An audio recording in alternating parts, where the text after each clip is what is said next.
Today, Heather Volchko is joined by Ann Potter to discuss high leverage practice number 8, how to provide positive and constructive feedback to guide students' learning and behavior. Welcome to A Little TLC, the podcast where we explore the dynamic world of education. Join our host, Heather Volchko, as this season we focus on high leverage practices, known as HLPs. Each episode will examine a different HLP, an essential strategy designed to enhance teaching and improve outcomes across various educational settings.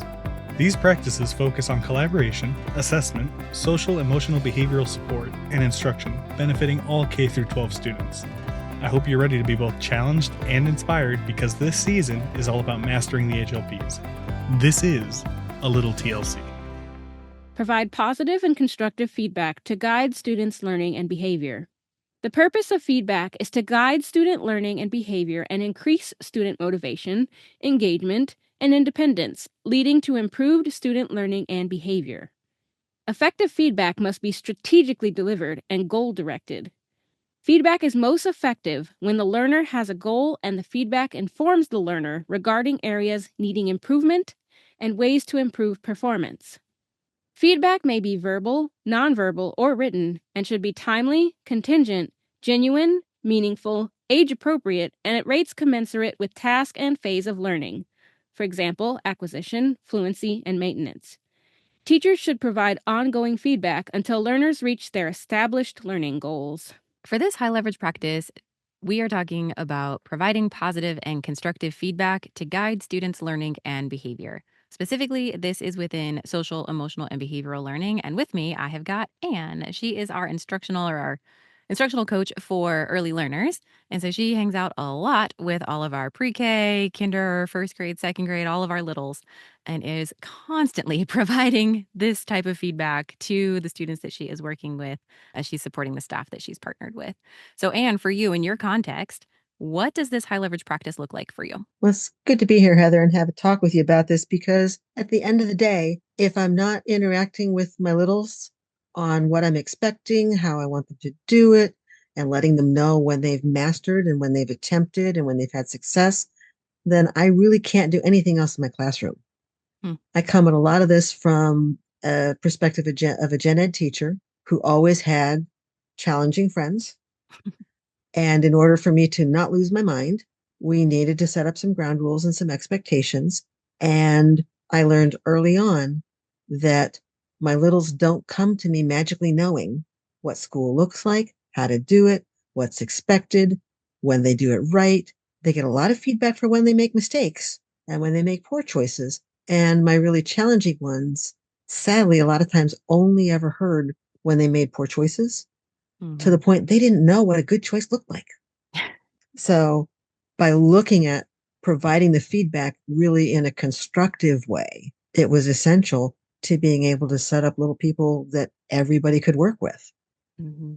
Yeah, I love that because that's actually, I've worked in secondary and higher ed, and I approached my guys in alternative ed in the exact same way that you're talking about. Like, how often, if you are in an alternative education setting, how often have you received any semblance of positive or constructive feedback that you could actually build on and grow from, as opposed to they could list off all the things that they're not good at, that they've gotten in trouble for, like all the problems, but they really, really struggled to tell me like what it was that they should be doing. And that's at secondary, right? Like high school, where people typically assume y'all have been in school for how many years? You should know how this works. And they've just been told not the way they've been doing it. And so, like, shifting that feedback was a total game changer for me. Well, and ridiculous things in the universe when you're dealing with littles, anywhere from the pre-K, even through elementary ages. I hear so many teachers as kids are ripping down the hallway going, walk. In their head, I believe they think they are walking. Their perception of speed is just very different from what we want. So I have stopped telling children to walk. Instead, I say, you need to walk slower. And in that head, as soon as you put the describer slower in there, then they know, oh, my body needs to not move as fast as it is. When you just tell them to walk, they are walking just at their own perceived speed. So I've gotten a lot more focused on how I give directions, how I give explanations, and how I explicitly follow up with seeking feedback on what I've said. So if I give a set of directions to children, I ask them, it says, now tell me what it is you're going to do. I don't ask them if they understand. I don't ask them, are they ready to go? I say, now, what is the first thing you were going to do? Mm. And if they give me deer in the headlights, I know we haven't had a communication because I may have used words, but they did not register with what they were going to do. So what's the first thing you're going to do? Oh, we're going to sit down. We're going to get out our paper. We're going to write our name on it. And I will follow that up with good job on remembering the first thing you're going to do. Now let's Mm. get that done. Now, what was the second thing? So it's then incremental, small sets of directions. Repeat it back to me with reinforcement that says, yes, you got that. Or, nope, that's not quite what I said. If I give you this hint with what it was I said, can you come up with the idea? And they either can or they can't. Mhm. And if they can't, I don't remember everything everybody tells me all the time either. Right. So instead of being critical, it's, yeah, not quite right. But do you remember how I said we should do it this way? And then about half the time I'll get a, oh, yeah. And then you said blah, blah, blah, blah, blah, blah, blah. Mm. And I go, so what did that mean? And again, if I get deer in the headlights, I know that means I've got a miscommunication because I will firmly believe that, particularly in that pre K to third, fourth, fifth grade window, I don't know that maybe more than once I have ever encountered an intentionally deceptive, deceiving, want to be a blister on the universe child. And you've worked with some tough ones. But I don't ever believe they've had intentionality and foresight in planning. Mhm. There's just a glitch in communication. I said it in a way they don't understand. Mhm. I explained something they've never seen before. And it's only through that interaction and the feedback that you get a sense of, do we have a meeting of the minds so that you can do the behaviors, do the procedures that I want you to do, and so that you can have success? Because nobody likes to be forced to go to some place that they're always criticized and never have any that says, hey, you did a good job there. Yeah. Even middle school kids will work for shiny stickers. Boggles my brain. But they're like, I want the sticker. I want the sticker. Like, Mhm. okay, I'm buying rolls of stickers because apparently they really work. Yeah. I mean, it's anything, especially out of the norm. I mean, I've spent my whole career working in that emotional behavioral disorder world, and they can tell you everything that they have done wrong, or at least stuff they got in trouble for. Even if they're not owning that they actually did it, they could tell you what they got in trouble for. But any of those little things, like, it always blows my mind how simple some of these things can be that are truly motivating for students that are seen by most adults to be incredibly challenging or really hard to work with, or, they don't have any motivation, they're not working, that kind of stuff. You can find that little thing. Sometimes, yeah, it's just, "Wait, I get a sticker?" I'm like, "You want a sticker? Then sure, we can do a sticker." Like, whatever works for you. But then you get to connect that sticker with, because you actually finished out the worksheet, or because you actually, showed up to class today, you could actually get the sticker. If you just blew me off and skipped again, like, you can't get the sticker because you can't get it if you're not here. Things like that. You're Mhm. actually providing that constructive feedback, and you're doing it in like a friendly coaching kind of a way, but you're still calling it straight with them. Like, I've worked with some staff that are almost fearful to provide anything that they would feel like is maybe critical feedback, because they don't want some blowback or some like pushback from the student. And they're also like, "I'm not going to tell them positive stuff if it's not true," that kind of thing. So it's like, no, no, no. How can you find positive things that are accurate, and then be just gentle and constructive in how you're providing that critical feedback? When you can do both of them simultaneously, like, that's where the magic sits. But the magic is it's a conversation with the student. Mm, It's not an authority figure good point. blasting on a student. Good So point. that a lot of times when I see adult student interaction that's not productive, it's some adult wielding a power authority, Mm, speaking in a threatening, aggressive, angry vocabulary term body language. mhm. And the student does one of two things. They either shut down, cower, and don't hear anything else going on, Yeah. or they match the aggression that's coming Mhm. at them and blows back. Mhm. So every time I've seen adults have a caring, open conversation with an angry student, One of my firmest memories is I had a fifth grader once who was treated very badly on the playground, and he wanted nothing more than to rip the head off of the child who was the perpetrator. Mm-hmm. And his fuse was lit, and he was ready to just go after. And I stepped in front of him, held my hands up on his shoulders, and said, dude, I totally understand what you want to do. I Mm-hmm. get it. I watched it. I can't really say that you shouldn't be angry because I would be angry too, but I can't let you do what you want to go do. Mm-hmm. So just take it down a notch and take a couple breaths. If you want to take a walk over there on that part of the playground, you want me to walk with you, we're good with that. But I cannot let you do what you want to go do right now. I didn't get in his face. I didn't yell. I didn't tell him he was so totally wrong for what he wanted to do. Mm-hmm. Validated his feelings. Yep. And that's a key that I also see very often is missed when you're dealing with challenging kids. You say, knock it off, dude. You're not supposed to do that. But they really feel like they want to at that moment. Yeah, and it's coming from somewhere that's so real and so valid, then it's like, no, acknowledge where it's coming from and shift how it's coming out. Right. Says, I know that's really what you want to do. And there's a part of me that wants to let you do it because that kid needs to be taken down a peg or two. However, as human beings, we need to find a different way to deal with those really hot feelings that are coming at us at the moment. Mm-hmm. And again, done in a conversational, encouraging kind of way so that you've got that feedback that says, I understand, I get it. How can we change this direction? What other choice can we make? Can't make another choice because this is what I really want to rip their head off. I get it, dude. I get it. But we'll be in so much trouble if we go do that. Mm-hmm. So, what's a way that you can start to feel a little better and not rip the guy's head off when you really, really want to? Yeah.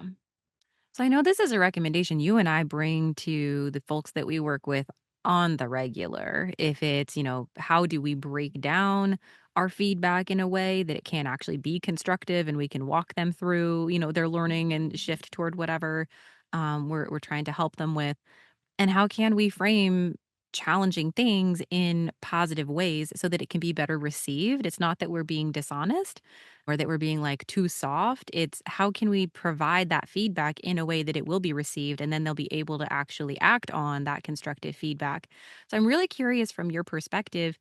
I mean, sometimes we'll get pushback on some of these things and sometimes, you've been around the block a lot. You're one of the, highest tenure folks that we've got around the consultancy.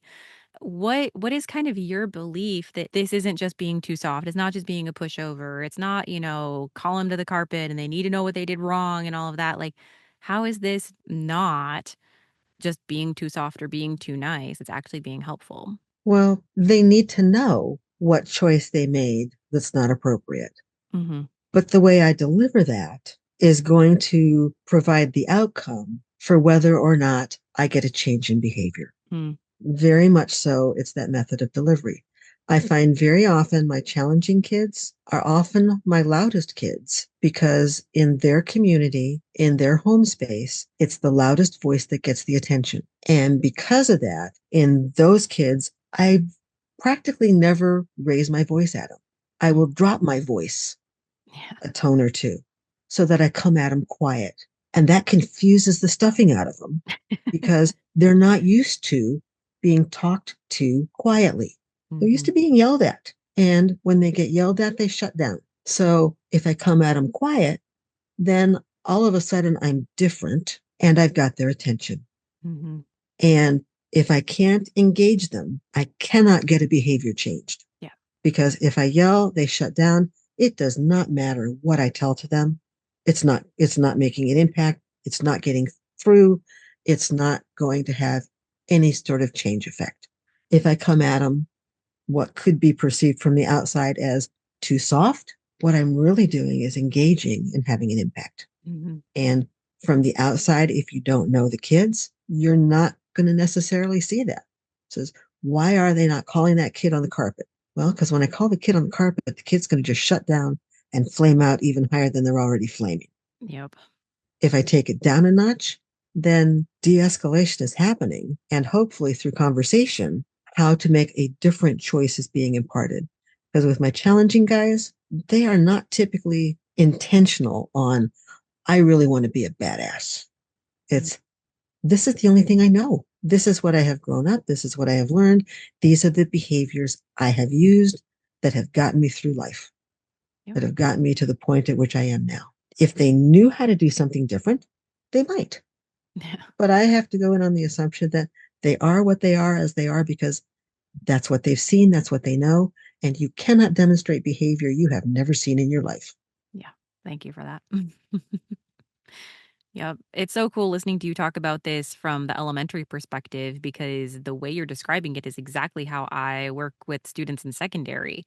So it's kind of neat to hear that, yeah, the same approach, can I just be quiet when you're getting loud? And then all of a sudden I am out of your norm and you don't know how to handle me. And so now all of a sudden we're engaged.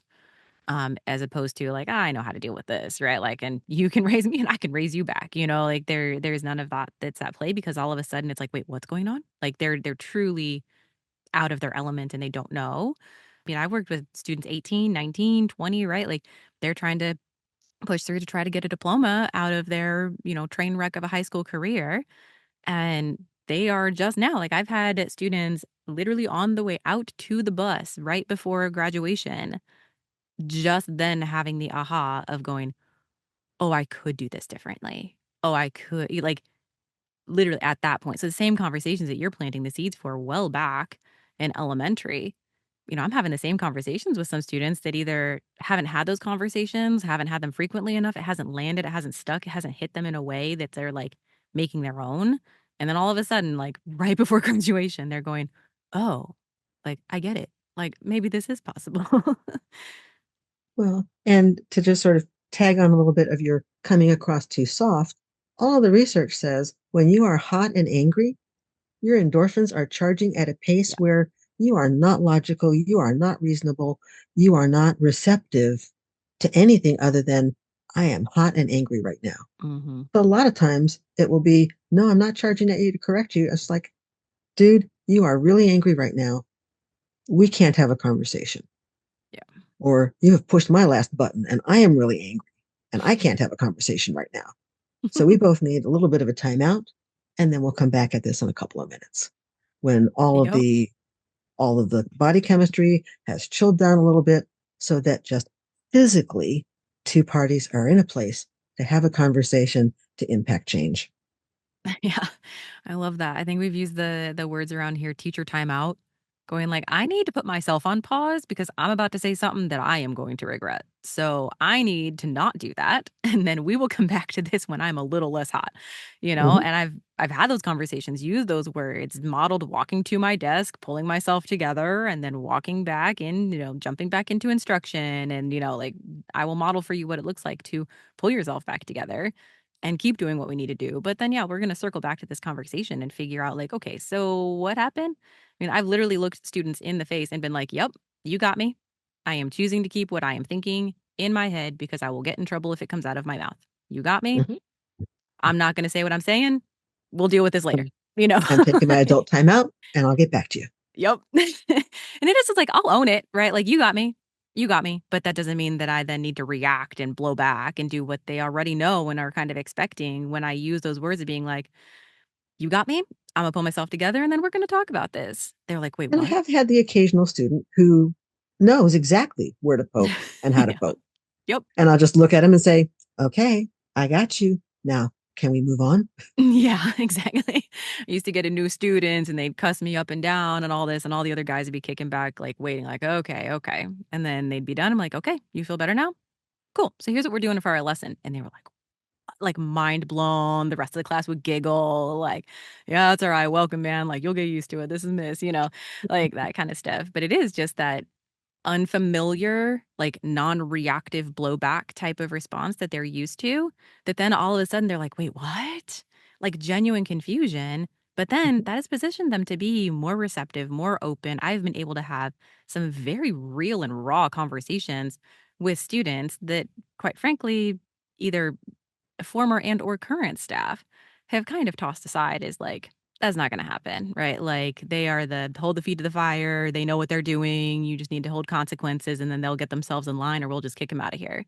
I've had very eye-opening conversations with students simply because of how the feedback was provided was so outside of their norm that then they started hearing it, and then they started trying things, and then started seeing how that actually worked out for them, and then started seeing options and opportunities, and they were like, "Whoa, mind blown." But the whole hold your feet to the fire mentality does really not open the door for any sort of constructive dialogue Yeah, that exactly. allows the student to internalize differences in the choices they could make.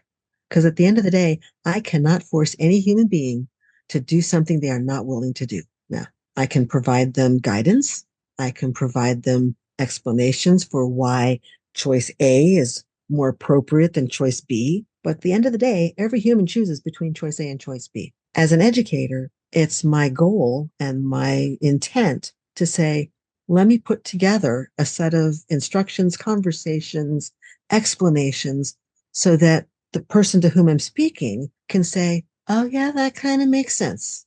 Mhm. Maybe I'll give that a try.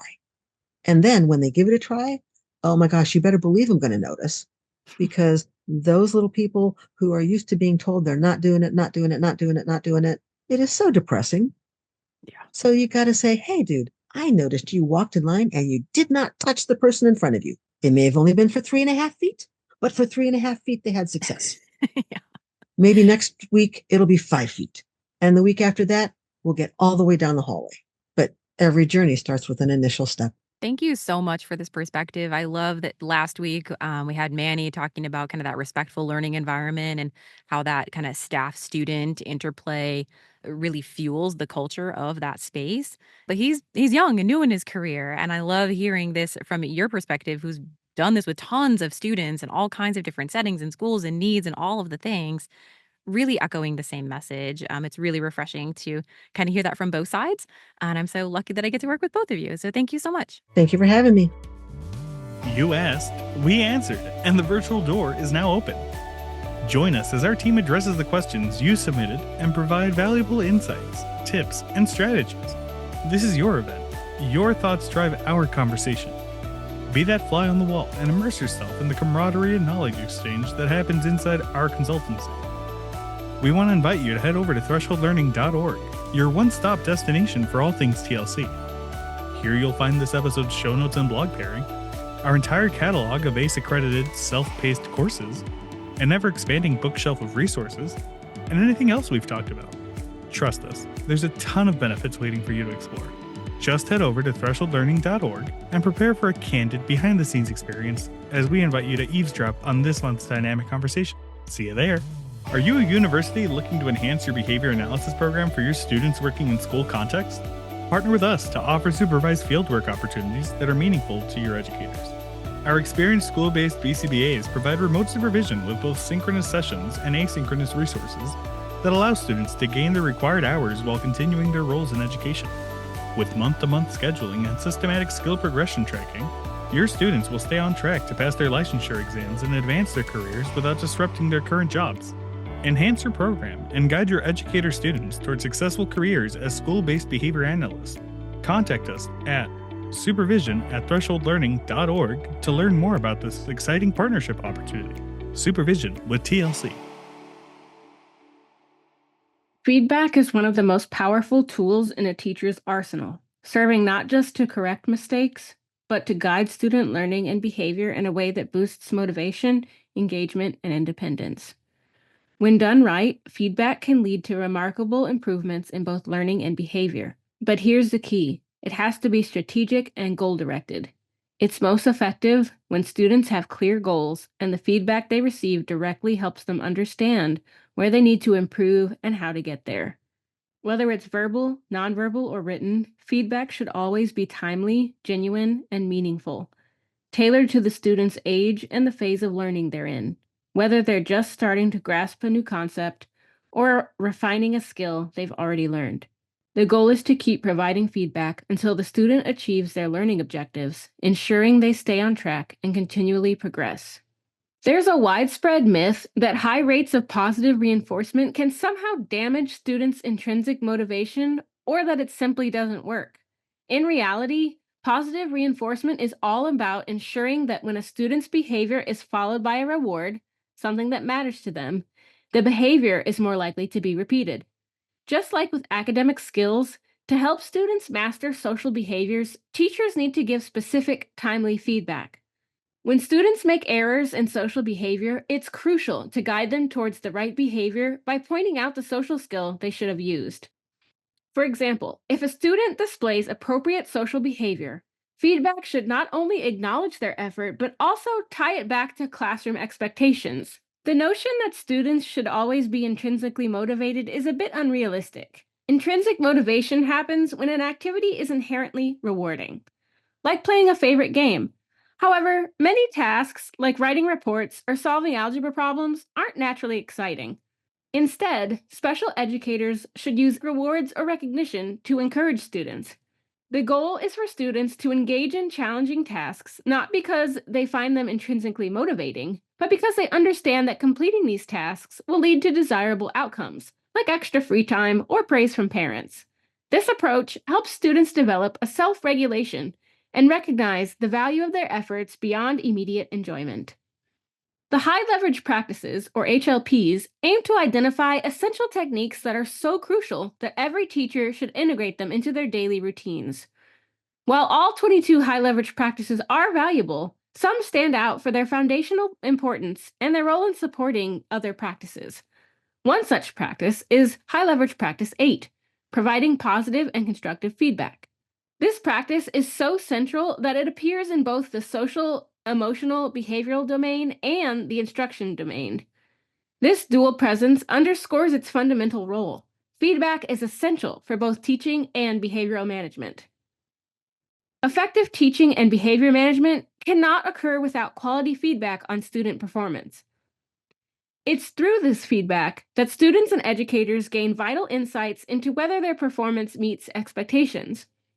Mastering the art of swiftly assessing student work, whether it's correct or incorrect, and delivering thoughtful, specific responses is a key skill for any teacher. This approach not only guides students toward improvement, but also ensures that both academic and behavioral standards are being met. When it comes to enhancing student behavioral outcomes through feedback, the approach a teacher takes can make all the difference. Effective feedback starts with positivity and specificity. For instance, saying, "Great job raising your hand and waiting to be called on," not only praises the behavior, but also clearly identifies what was done right. But feedback should also focus on the process rather than just the person. Instead of telling a student, "You are so smart," which centers on the individual, the emphasis should be on the effort and strategies used. For example, "You worked really hard on that math assignment and used excellent strategies to solve those problems," highlights the process and encourages continued effort. Instructive feedback is equally important. This means guiding students with specific information about what they did well or what needs improvement. For instance, if a student answers incorrectly about what sounds should be heard while lining up, a teacher might say, "We are quiet when we line up for recess to show respect for other classrooms." This helps reinforce the desired behavior and provides clear instructions. When addressing errors, corrective feedback is more effective than reprimands. Instead of simply saying, "Stop talking," which can feel punitive, a more constructive approach could be, "Remember, during independent reading time, we need to read quietly to ourselves and avoid talking to our neighbors." Feedback should be contingent on observing the target behavior. For example, praising students for their effective teamwork when they are actively participating in a group activity reinforces the behavior. It's crucial that feedback is timely, given close to the observed behavior to maximize its impact, and help students integrate desired behaviors into their routines. Additionally, the tone of feedback matters. Sincerity is key. Avoiding sarcasm and jokes helps maintain a respectful and supportive environment. Tailoring feedback to accommodate students' ages, learning histories, cultural backgrounds, and preferences ensures it is received in the most constructive way. Lastly, as students progress through different learning phases, feedback should adapt accordingly. Whether they are just beginning to acquire new skills or working on maintaining and generalizing them, the type and frequency of feedback should match their current stage of learning to support their continued growth.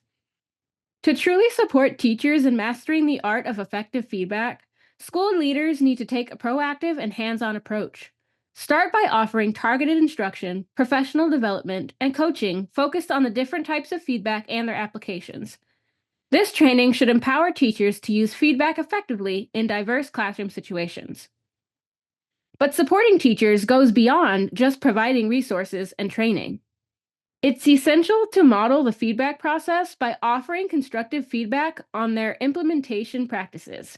This not only enhances their ability to use feedback effectively, but also ensures that their approach is aligned with best practices. Another valuable strategy is to identify and leverage the expertise of those teachers who consistently excel at providing effective feedback.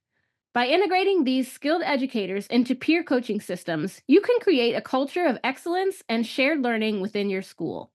Furthermore, fostering a collaborative environment where teams and staff members set goals related to feedback use is crucial. Regular check-ins and accountability measures can help sustain this focus and ensure that everyone is making progress towards more effective feedback practices. This ongoing support and collaboration will ultimately drive greater fidelity in feedback implementation and, in turn, enhance student outcomes. Confusion often surrounds terms like intrinsic and extrinsic motivation, reinforcement, rewards, and praise, sometimes intentionally by authors promoting specific theories, and other times unintentionally by educators trying to do their best. To effectively teach skills to mastery and ensure they are maintained and generalized beyond the school day, it's crucial to understand and apply specific positive feedback, along with corrective instructional feedback when mistakes happen. This straightforward but powerful approach is fundamental to both academic achievement and social success. By integrating precise feedback into the learning environment, educators can significantly enhance their students' ability to learn and apply new skills effectively. We hope you enjoyed this week's conversation. If you did, you won't want to miss next week, where Heather sits down with Waddell Hamer as he shares his expertise on high leverage practice number 9, how to teach social behaviors. See you then. Hey, before you jump back into your busy life, consider dropping a like and follow Threshold Learning TLC on Facebook and Instagram. And if you like our show, share the podcast with your colleagues. A personal recommendation is by far the best way to promote the podcast. Let them know that they can listen on Apple Podcasts, Spotify, or anywhere else they catch their podcasts. Just be sure to leave a rating and review on your favorite platform. You can also email us at info@thresholdlearning.org. We always enjoy connecting with fellow educators and champions for educational justice. You can find everything you're looking for at thresholdlearning.org. See you there.